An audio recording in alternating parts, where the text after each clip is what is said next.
Alors, on a dépouillé quelques-unes des boîtes, des questions dans les boîtes, mais finalement, vous en avez posé beaucoup en direct lors des rencontres avec les personnes durant l'après-midi, durant l'atelier.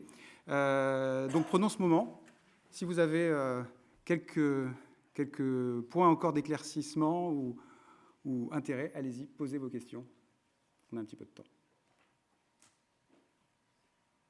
Moi, j'en ai déjà une, mais bon, je la garde pour l'instant.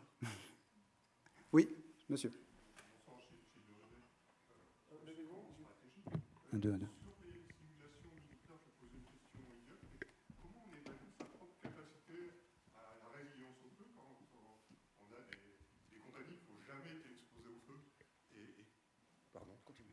Oui, donc comment on intègre une des difficultés, c'est comment on intègre la valeur des différentes pièces et des différents acteurs, et sans être trop pollué non plus par la propagande, comme on l'avait vu sur la Deuxième Guerre mondiale, sur la valeur de la Waffen-SS par rapport à... Donc comment on arrive à se faire une idée de sa capacité opérationnelle et la capacité opérationnelle de l'ennemi pour fixer la valeur des pièces.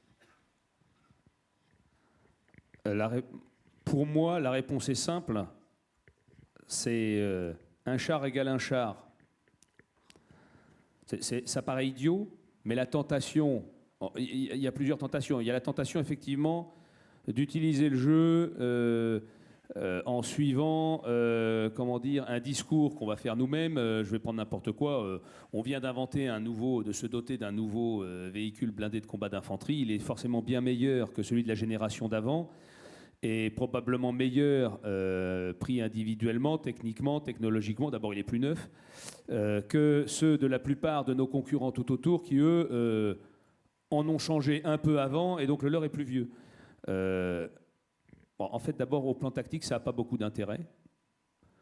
Il n'est pas évident que dans tous les combats et dans toutes les batailles, le matériel le plus neuf et le plus récent et technologiquement le plus avancé ait toujours eu l'avantage.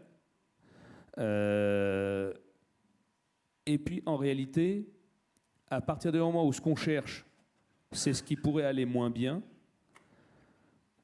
à partir du moment où ce qu'on cherche, c'est à essayer d'identifier les conséquences possibles des événements dans la confrontation, à la limite, peu importe. C'est-à-dire que on va admettre que, par exemple, si les pions bleus, c'est des Leclerc et que les pions rouges, c'est que des T-72, bon, probablement, une unité de Leclerc aura quand même un avantage et aura des points en plus par rapport à l'unité de T-72. Mais c'est pas ça qui est essentiel, et en général, c'est pas ça qui produit les résultats essentiels.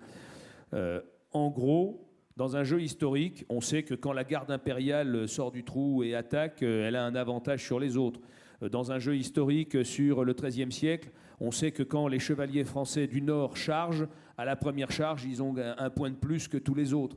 Parce qu'on représente là un fait historique qui est donc rapporté par les historiens sur la base de leurs études. Ils disent voilà, c'est comme ça que ça se passait. Et donc on a des éléments précis.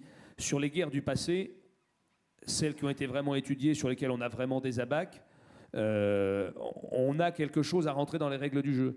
Sur la guerre du futur, on n'a rien. Donc un Russe égale un Français égale un Arabe égale un Sénégalais, parce que sinon, ça n'a pas d'intérêt. Juste pour compléter, en fait, on raisonne sur les grandes masses.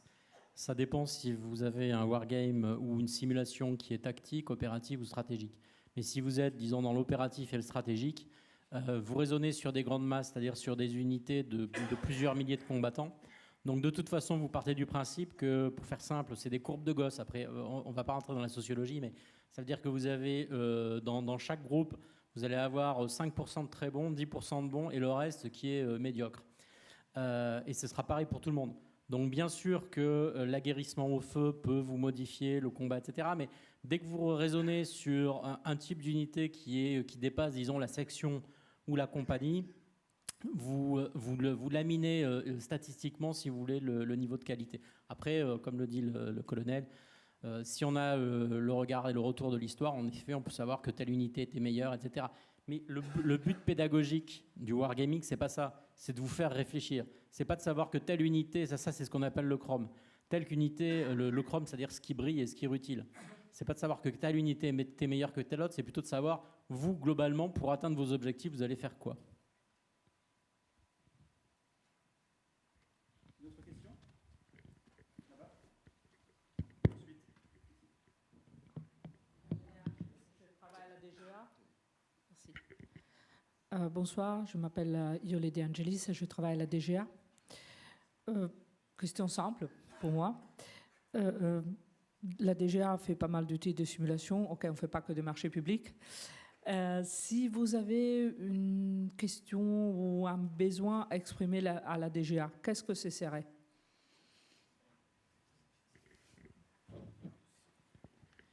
Faire un produit flexible, adaptable et pas cher.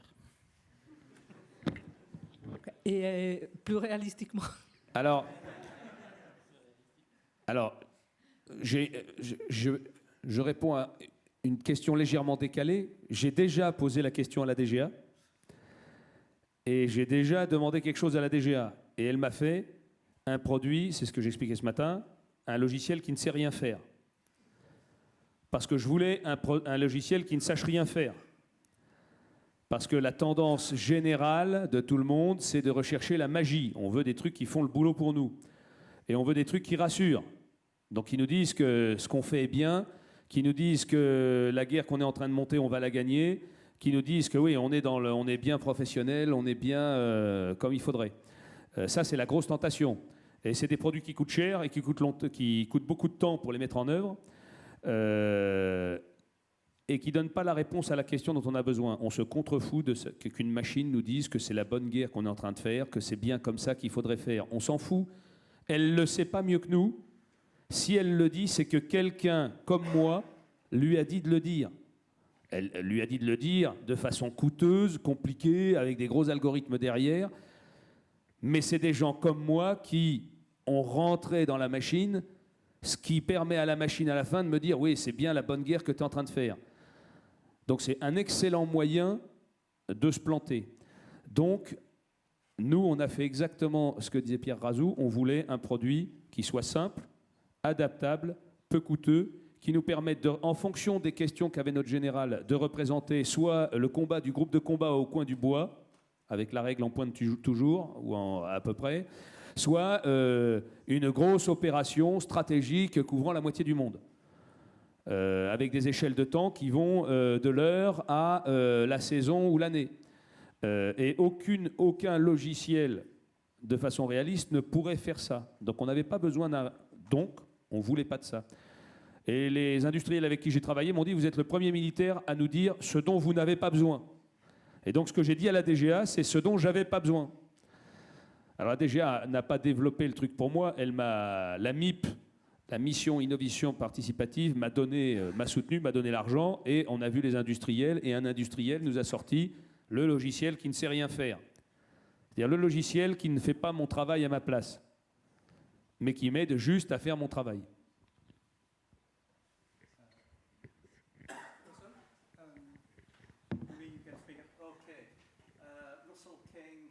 Service national de santé anglaise.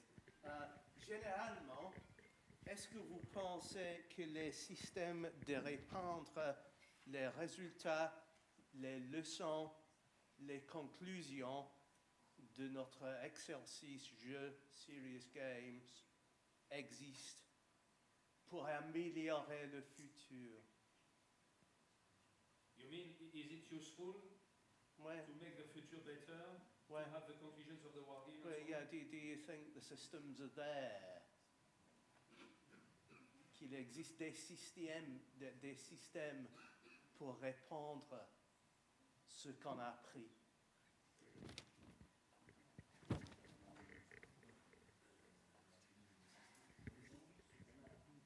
To disseminate what we learned. Ouais. Oui, donc, Exact. oui. Bon, j'ai une idée, mais...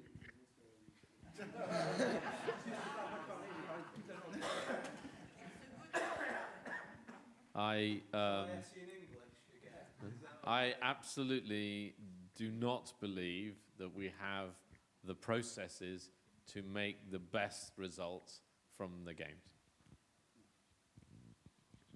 Oui, je ne pense pas qu'aucun de nos jeux ne puisse garantir qu'aucune de nos conclusions sont réellement la représentation du futur. Je ne pense pas que les jeux par eux-mêmes soient forcément un moyen de disséminer un savoir. Par contre, ils sont le moyen de faire réfléchir les gens. Parce qu'on réfléchit plus quand on est investi et que l'aspect ludique entraîne les gens. Les gens sont engagés. They are committed. Parce qu'on joue. Ça prend un certain temps au début. Beaucoup de gens sont sceptiques. Au début, on me regarde un peu. C'est quoi son gadget? C'est qui ce gars-là? Qu'est-ce qu'il vend? Enfin, au bout d'une heure, quand les dés commencent à rouler, au bout d'un moment, tout le monde s'engueule dans la salle. Et normalement, c'est donc le moment où les gens commencent réellement à réfléchir, parce que ça engage tout un tas de discussions, tout un tas de débats. Et la règle du jeu sert à cadrer le débat et à permettre à la réflexion de s'écouler. C'est un peu comme un travail de groupe, un travail de réflexion de groupe qui aurait un espèce d'arbitre du travail de groupe très bien cadré. La discussion ne part pas dans tous les sens parce qu'il y a la confrontation, il faut jouer la confrontation. Mais la discussion avance et les réflexions avancent. Donc ça, c'est un moyen quand même de répandre une connaissance de l'environnement, une connaissance de ce qu'il faudrait faire, une connaissance des savoir-faire, mais par la réflexion personnelle de chacun. Et par la découpe, et par le fait qu'on pose beaucoup de questions. Je pense que la grande qualité des jeux, c'est de faire poser plein de questions. La réponse, c'est active learning, active learning, active learning. Le wargaming ou les serious games, c'est pas la baguette magique de Harry Potter, c'est un process. C'est un process qui vous permet de vous mettre à la place des autres et donc de raisonner différemment. Regardez tous ceux d'entre vous qui ont participé à tous les ateliers cet après-midi, allez leur demander, ou peut-être même vous-même, et vous verrez qu'en l'espace de 2 heures ou 3 heures, ils ont complètement changé d'idée, je pense. Oui, je prends la réponse dans le domaine de société pour des jeux stratégiques pour un grand groupe. Je dirais qu'il n'y aura pas de dissémination parce que finalement, quand la réponse apportée par le jeu sera décisive, elle sera évidemment gardée et elle ne sera pas explicitée. Elle sera même, et ce ne sera même jamais objectivé. C'est-à-dire que finalement, le patron prendra une décision, il changera d'avis, mais il ne dira jamais que c'est à cause du jeu.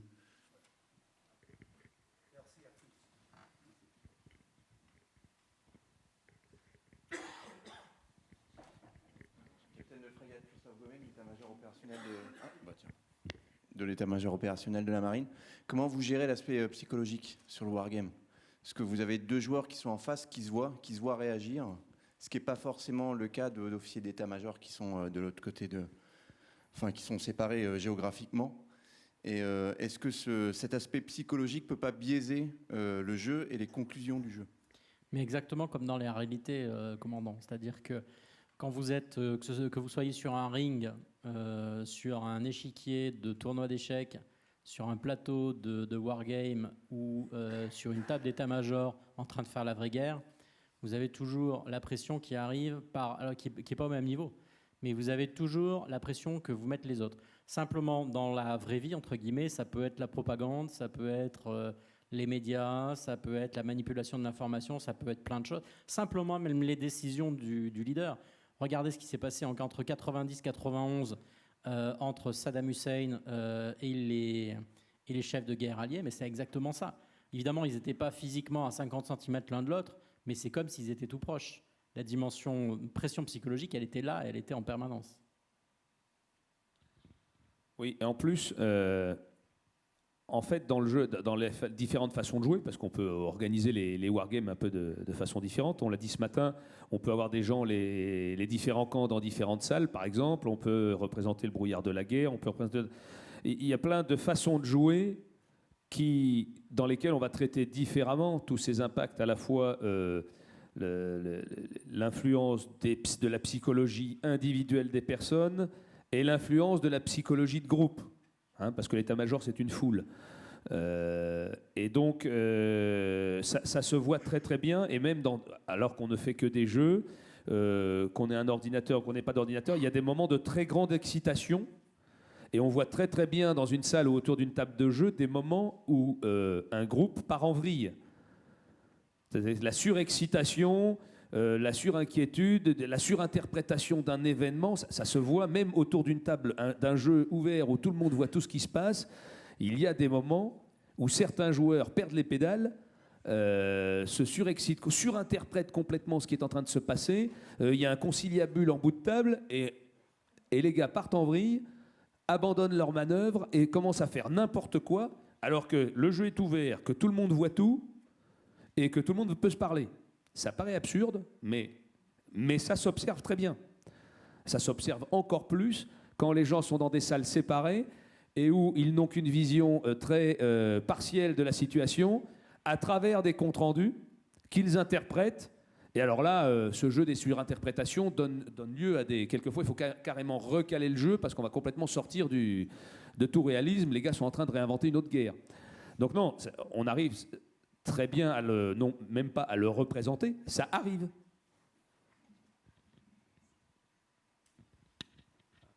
When you are designing the game, you can introduce these elements if you know the people. So, for example, if you have played with these people very often, somebody may have a reputation for being extremely devious. And if he is given a certain role, this creates a psychological impact on the opposition. What is that person doing? And so if you are a game designer and you are aware of the people you are playing with, you can select roles in order to produce a psychological impact. And I have seen games where the selection was deliberate and the players believed that certain individuals were very good. And as a result, they avoided them, despite the fact that they were given forces that were not very good. But because of their reputation, they were treated with respect, and it was all psychology. So it's possible.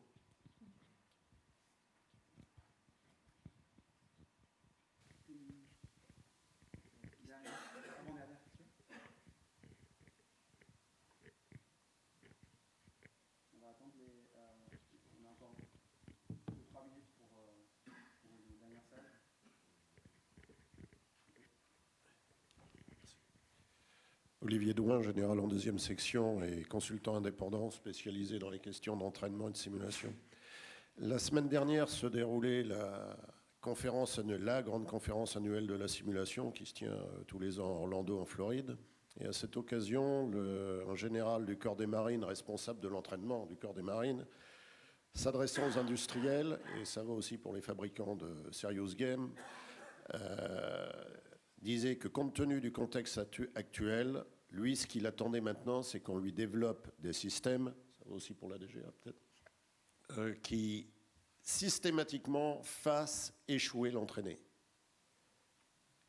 De manière à pouvoir vraiment apprendre à réagir, à tirer les enseignements, à faire montre de résilience. Donc ma question, c'est qu'est-ce que ça vous inspire ?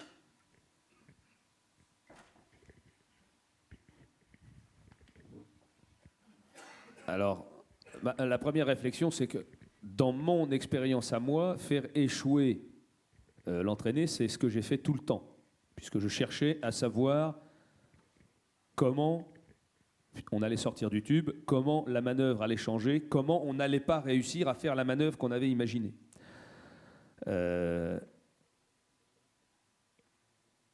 deuxième chose, c'est que pour le moment, dans notre armée, aujourd'hui, dans les armées françaises, on n'a pas une culture très répandue et très positive de l'apprentissage par l'échec. Pour dire les choses de façon soft. Donc ça demande un effort de convaincre les gens de venir se faire massacrer et d'en redemander. et de trouver un intérêt à ça et de trouver que c'est positif. Il y a un troisième élément quand même, quand on regarde ce qui se passe par exemple comme dans des endroits comme le centre d'entraînement en zone urbaine ou le centre d'entraînement au combat, tous ces centres d'entraînement qui utilisent la simulation instrumentée sur le terrain, dans ces centres, les unités sont souvent battues. Elles sont souvent en grave difficulté. Les commandants d'unité, les chefs de section, les chefs d'éléments meurent plusieurs fois pendant l'exercice. Et ils meurent presque pour de vrai.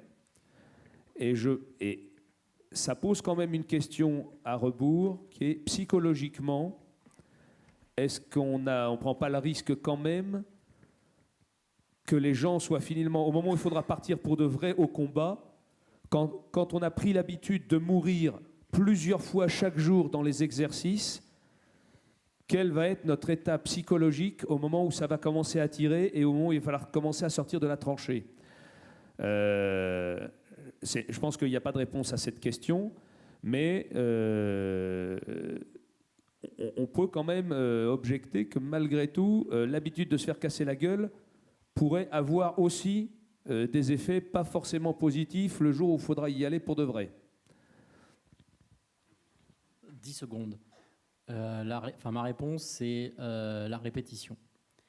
C'est-à-dire que pédagogiquement, je pense comme le colonel que c'est très mauvais de prévoir un système, entre guillemets, qui vous plante à chaque fois. Par contre, si vous avez une bonne simulation, bien réglée, si vous forcez le chef de section ou autre, ou le commandant de compagnie ou de bataillon à passer 6 fois ou 8 fois à votre logiciel ou à votre démonstration, mécaniquement, il réussira peut-être 3 fois, il aura un statu quo 2 fois et il se plantera 2 fois. Même s'il gagne 6 fois, rassurez-vous, c'est humain, il ne se rappellera que les 2 fois où il a perdu et il en tirera les conséquences. Mais comme il aura aussi gagné à côté, il pourra se dire, bon, je peux le faire, je peux y arriver si je suis intelligent et que j'agis bien. Voilà ma réponse. Dans le domaine économique, évidemment, les situations sont moins dramatiques. Il y a moins de risques de traumatisme, mais cependant, il y a des cas où une simulation stratégique va montrer à un COMEX, à une société, qu'elle est dans une impasse stratégique, que la société ne va pas tenir dans 3 ans, que la concurrence va la massacrer.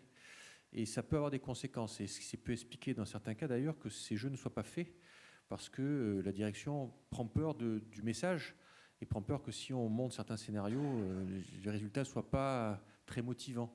Donc c'est un des freins, je pense, qui existe à la mise en place de ça. Et les gens qui décident de faire ces jeux de simulation pour les entreprises ont souvent ce problème, se dire est-ce que ça va faire une bonne ou mauvaise publicité pour l'interne, pour moi. Donc savoir que les choses peuvent arriver, des fois, ce n'est pas forcément ce que les gens souhaitent. Donc cet échec existe et je crois que c'est un des facteurs de on a envie de le gérer ou on n'a pas envie de le voir. Et c'est à gérer également dans le monde économique. Merci à vous pour cet échange, certes court, mais de questions. Je sais qu'il y a eu pas mal d'échanges dans la journée. On va prendre quelques minutes pour écouter le jury avant la conclusion de cette journée. Merci encore.